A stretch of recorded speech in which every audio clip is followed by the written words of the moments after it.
He's sworn to secrecy. He's seen every episode, but he's sworn to secrecy. Not 12. Oh, you didn't see 12?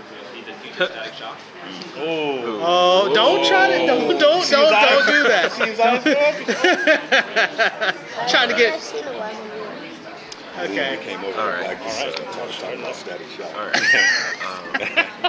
All right, go ahead. All right. So can you kind of speak to what the song selection process is on the show? Because every song selection has been on point. Thank and you. as a music guy, that hits me hard. That's what got me into the show. Thank you. So, what you're hearing is what I listen to. You know what I mean? I think that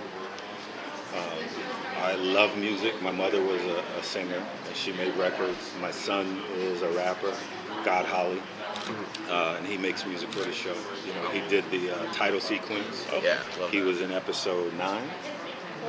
Yeah, he Yeah, was in episode 9, performing and was driving the car.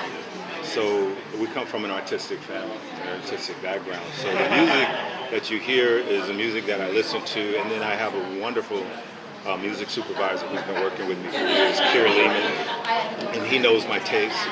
So we just try to always do something for the culture. You know what I mean? It's connecting in a different way. Music is magical, and it can give you emotions that maybe visually you can't get right away. And so I love balancing that out. You know, it's like alchemy that I love. Speaks to me. Yeah. Thanks. I had a question about Gamby and Jefferson's relationship. They harp a lot about how it's a very father-son relationship, except that from Gamby's side, I see it. From Jefferson's side, I don't speak to my father like that. So I was kind of wondering, how true is that, and how are you writing to it from that perspective?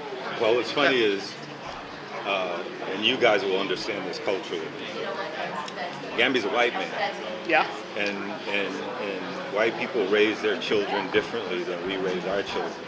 Okay. So the things that he wouldn't say to Alvin, his father, he probably was allowed to say to Gamby. And also Gamby felt a lot of guilt.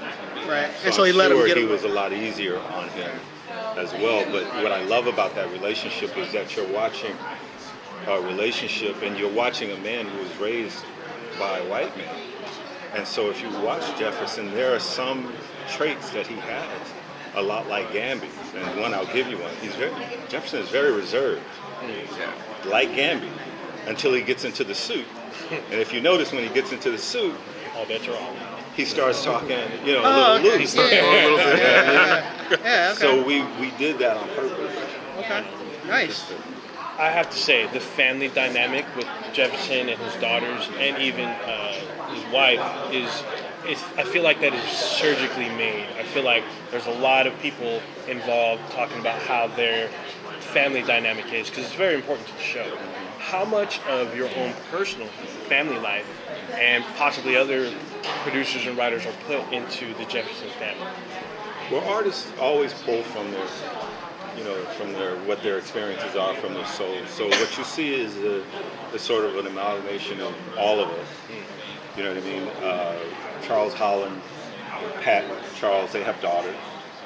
You know what I mean? I have a daughter. I have 3 sons.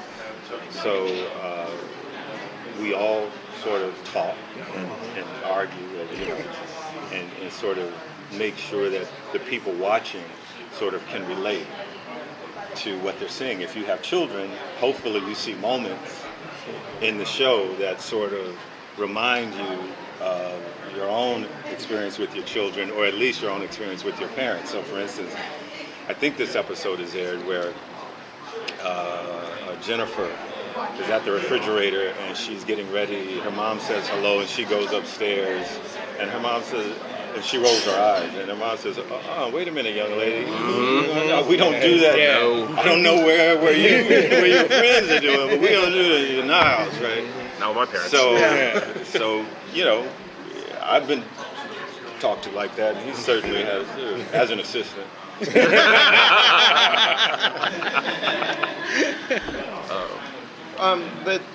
The dynamic, I think, with Lynn and the rest of the family is really interesting, especially these last couple episodes, and where, she now knows she's kind of the odd duckling out here. What are you doing in the next couple episodes to continue further investigating kind of her feelings, where she fits in, how she feels she can still contribute and be a part of it and not feel isolated? Yeah, we always said, especially my wife Mara always said that Lynn's superpower is love. And I think what you'll continue to see is her try to navigate her daughters now having powers. I think she's going to be less concerned about Jefferson.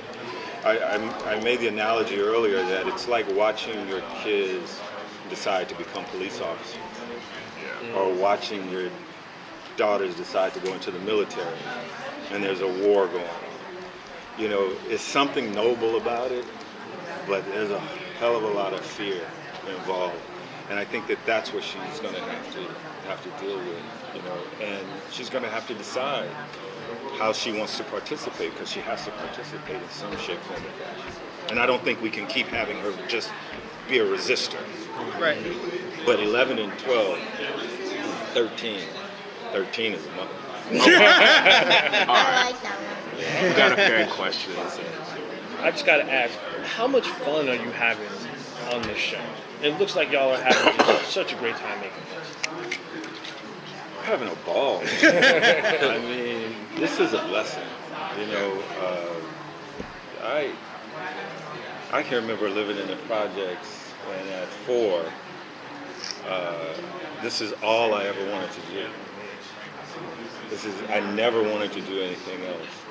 And I was just hiking the other day, and I was thanking Allah, because I was like, you put this in me, and you said believe. And at every step, when my mother went to prison, when I was living in my car, when I first started writing the pilot, the biggest thing that kept me going was belief. And so to be able to do it is amazing. It's like you're looking at a walking miracle. And I try to accept it like that, and accept it as a blessing, so that I never forget what I have in my hand. Got one. I have one question that we want to ask. Do you believe in the resurrection? Yes, I do. I do, because I've seen it. I know it. So it's real. I believe it. But it's a personal resurrection. It's a personal resurrection. And so it only matters in your life. You can't look for it outside of you. It's inside of you, right? Thank you.